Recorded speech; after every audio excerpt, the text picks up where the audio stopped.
Hey Bob, thought I might give you a little feeling for what Dulles Airport might look like on the day we fly.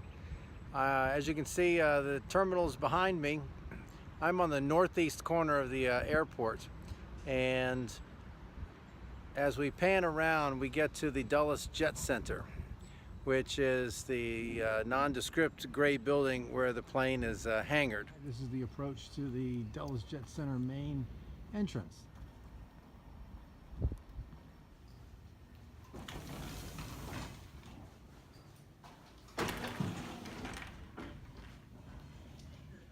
So up ahead is the ramp where they load airplanes, right on the tarmac there.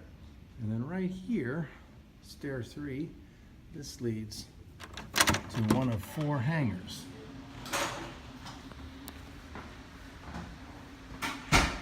And it's a high security area. We have a card swiper.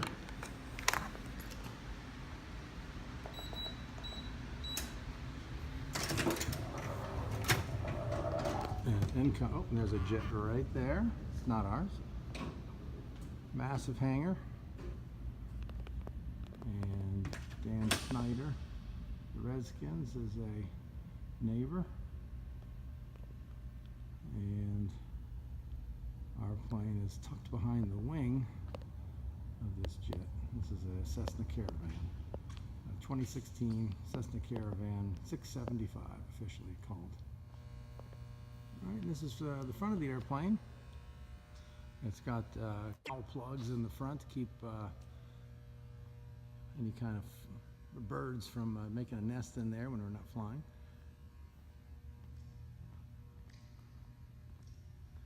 It's an airplane that was developed in the early 1980s, commissioned by FedEx. Cessna developed a cargo plane just for them, so it's considered a heavy hauler, 675-pound turboprop. There's 4 entrances to the plane. There's a co-pilot door right here and a pilot door on the other side. Most passengers, and sometimes even the crew, get in through this air stair door. And the way this works, pull that lever down, the top rises up, and then there's a little handle right here. And I let this fall and it just slides right open. And that's how most of us get in and out. November 627 Echo Mike is a registration number derived from my daughter's birthday, June 27th, and her initials, Emily Minton.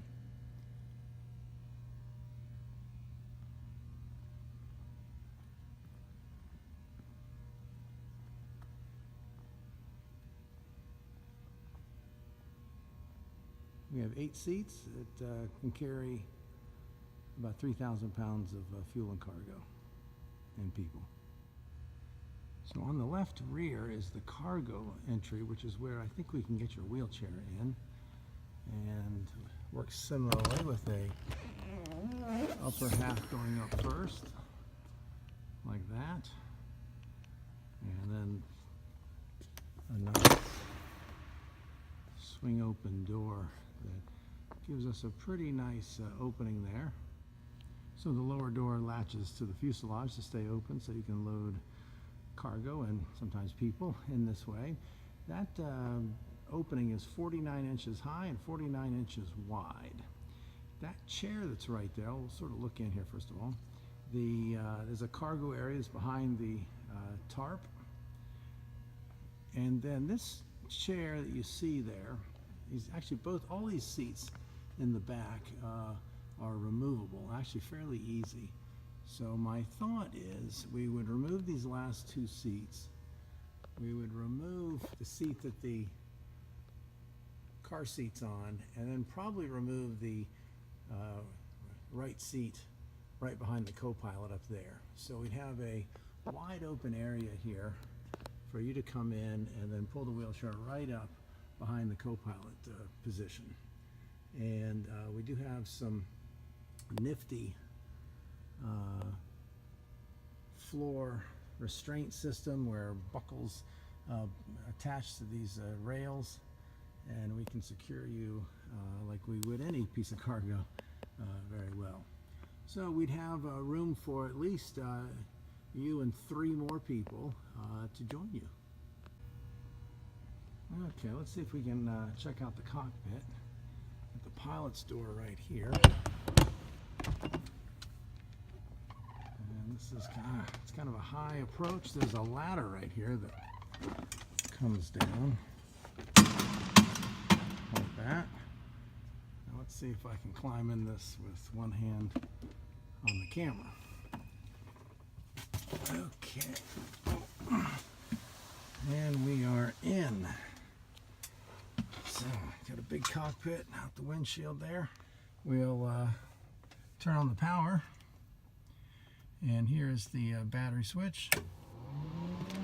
We're going to access the external power I plugged into the front of the plane with this button. And we'll turn we'll get the instrument panel fired up.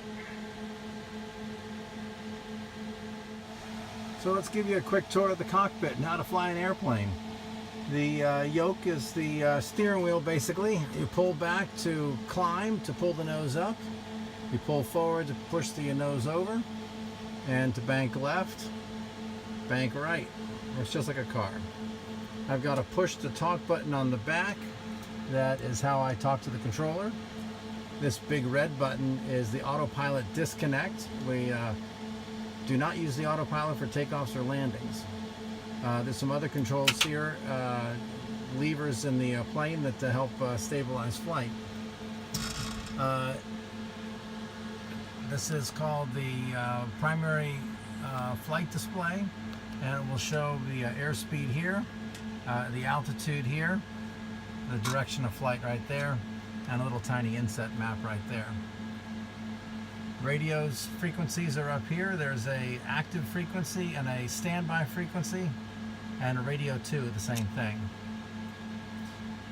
And over here we have light displays. We have a taxi light and a recognition light. These are 2 moderately bright lights, on one on each wing. Landing lights, 1 on each wing. We have strobes that we use when we're flying. Navigation lights are the red and green lights on the right and left wing respectively. And then the beacon is a red flashing light on the tail and a white light on the back of the airplane. This is the plane is certified for commercial flight, so we've got a no smoking sign and a seatbelt on sign. And then this is the cabin lights that can be turned on you know, when you arrive or leave, or you're boarding or unboarding passengers. This is a power outlet. We have some USB ports in the back for folks to use. All the green switches have to do with mitigating icing conditions. We've got the heat that keeps the airspeed indicator probe from icing over, and a stall heat which keeps that from icing over also. There's a bright wing light that I turn on just so I can see the wing and see if there's any ice building up. And then these are controls for the anti-ice system, which exudes a antifreeze-like fluid over the front of the plane and over all the wing surfaces and keeps the ice from building up. Down here we have the battery switch on, the fuel pump, the engine start. It's interesting, big airplanes, none of them have keys to start like cars. If you can get into the airplane, you can start it up and go. This is the alternate power. I'm using power from the hangar extension cord, and that's what that's turned on for. This activates the airplane's generator, which powers the airplane. There's an ignition switch here, which provides the spark to fire up the engine. A jet engine, which is what is on the front of this plane, basically has a continuous flame, but you do need to spark it to get it going, and so that's the only time we use the ignition switch to start up the engine. And then we have a standby power. The plane has got a large engine generator, but should there be any problem with that, we have backup power that we can use at any point. We have, these are standby power sources to run the radios should there be an electrical problem. And then this is radio 1 and radio 2, turning those on.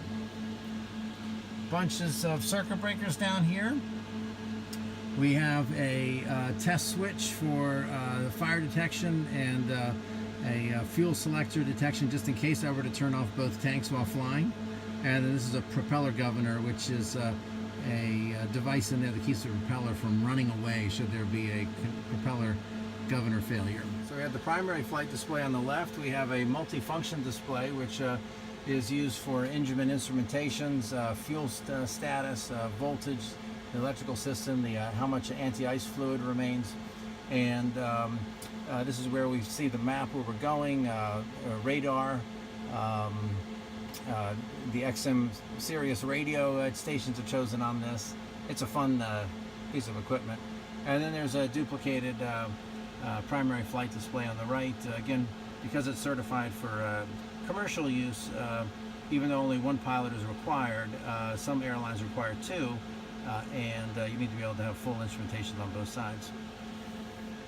Down below here are the backup instruments, just in case we had a complete electrical failure. We can still fly the plane literally in the dark.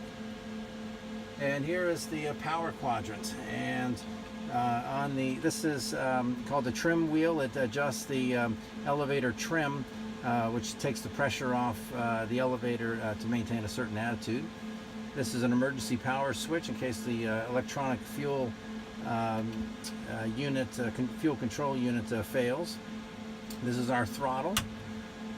This adjusts the propeller RPM. Generally, like a car, you want high RPM to take off, so we throw this all the way forward for takeoff, and then once you get going, you can cut it back into second or third gear, and it flies quieter.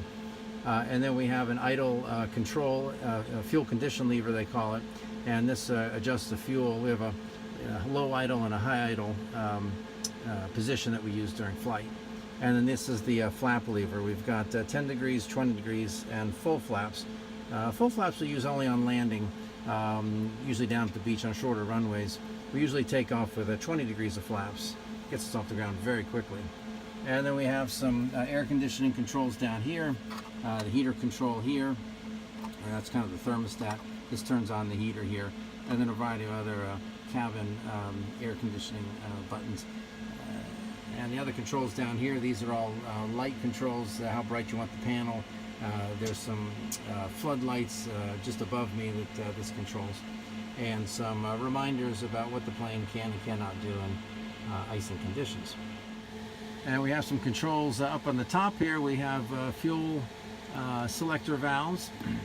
The plane has an oxygen system. There's a gauge there that says how much oxygen we have left. It's unpressurized, but if we fly above 12,500 for any length of time, we do don oxygen masks. We don't use that very much, actually. It's really not necessary. Maybe going out to the Rockies, but around here, unless you wanted to get above some weather, usually 10,000 and below suits us just fine. And we have some backup flap motor controls here. Now down below on the floor, we've got the rudder pedals. On the ground, I push them one way or the other. They're connected, so when one goes forward, the other one comes back. But this is how I steer the nose of the plane. And then I want to apply the brake to press the top. And this does the left wheel, and the right pedal, top of the pedal, does the left wheel. So basically push the whole thing in to turn the wheel, and then push on the top to get the brake. In the air, we always have our heel on the floor, and this works the rudder. The rudder is the vertical panel that affects yaw, the nose going left or right. So, and there's an identical set over there on the co-pilot's side. Exact same thing, and they're all interconnected. When I push mine, his goes too. Yep. Okay, so we bring you in through this door, this 49-inch square door. These two seats right here would be gone, and so would the seat again with the car seat there, the baby seat.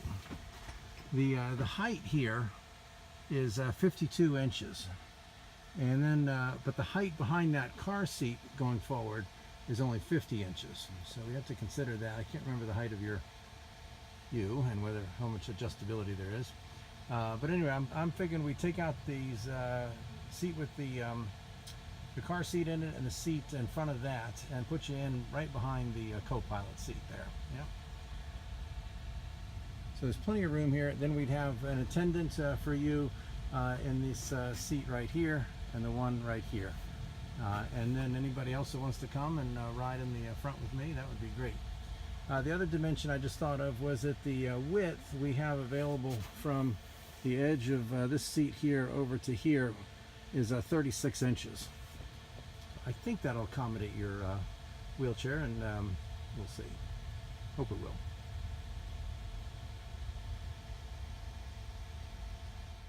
So that's basically what the plane looks like. Boy, I really hope we can get you in here. I've got a call out to United about some kind of safe lift to raise your wheelchair in through our cargo door, but I'm optimistic we can get that to work.